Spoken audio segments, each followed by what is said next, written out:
Women and power. Well, Gloria Feldt had been at the forefront of women's empowerment issues for decades, formerly at the helm of Planned Parenthood, and now, as a co-founder of the organization, Take the Lead. Now, it's an initiative designed to prepare and propel women into leadership positions across all sectors by 2025. In today's Bloomberg Equality, Scarlet sat down with Gloria and discussed the steps she takes to inspire women to do just that, take the lead. I focus on helping women deconstruct their understanding of power, which has been in a very sort of male-dominated narrative of scarce resources. And once we can make a shift from, it's not about power over, it's the power to do great things. There's not a finite pie. The more there is, the more there is. I see women's masks fall off of their faces and they're like, oh, I want that I want. So then that gives them the ability to embrace their higher level of intention about what they see themselves as doing, what they want to be in their careers. And it's joyful. So this sounds like something where you really need to work with the individual rather than with the institution, with the company. Do you find that it's a challenge to engage with the institution on the need for this kind of training versus getting individuals excited? Well, I think it's a little bit of both, because you do need to have it coming from all directions. So what I like to do is to start with some conversation with executives around the culture and what their aims and goals are.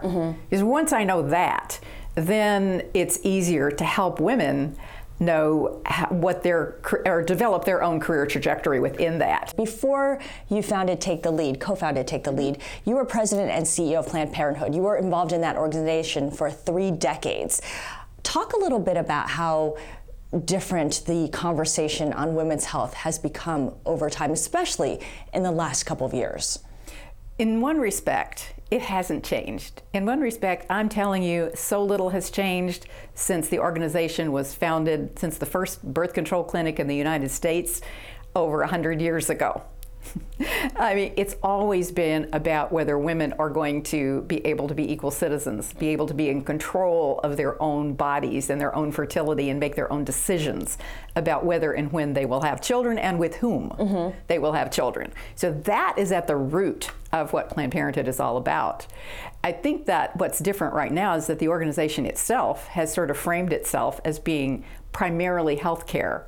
And that's a misstep? To me, I think that is much smaller than the movement really is. I think the movement really is about whether women are going to have an equal place at life's table, whether we care enough about our children to want to make sure that they're born loved and wanted, and to parents who are ready and prepared to really take good care of them, and whether women and men ever can reach some kind of true equality. And that's why it's been so natural for me to pivot straight from reproductive rights to gender parity in all elements of society, because I believe that until women have equal power, equal pay, and equal position, we will keep fighting those same old battles. So you're saying it's part of the same conversation, and I hear what you're saying, but at the same time, the circumstances in our world have changed as well.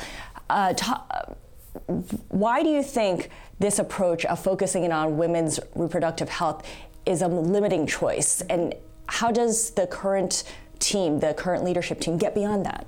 Well, you know, I have to say, I have not been the CEO for a number of years now. And one thing I know is when you leave, you have to leave. And whoever comes in next has to be able to do their job as they see fit. So I'm not going to try to tell the current leaders what to do, but I can say that I believe that until we really frame the issue in these larger terms, we will keep fighting the same battles, because to me, women need 2 things to be fully equal in society.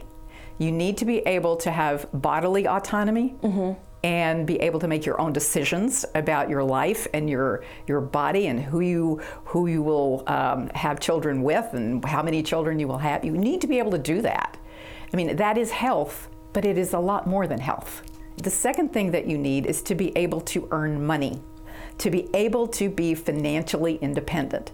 If you have bodily autonomy and you have financial independence, you do not have to be in an abusive situation ever.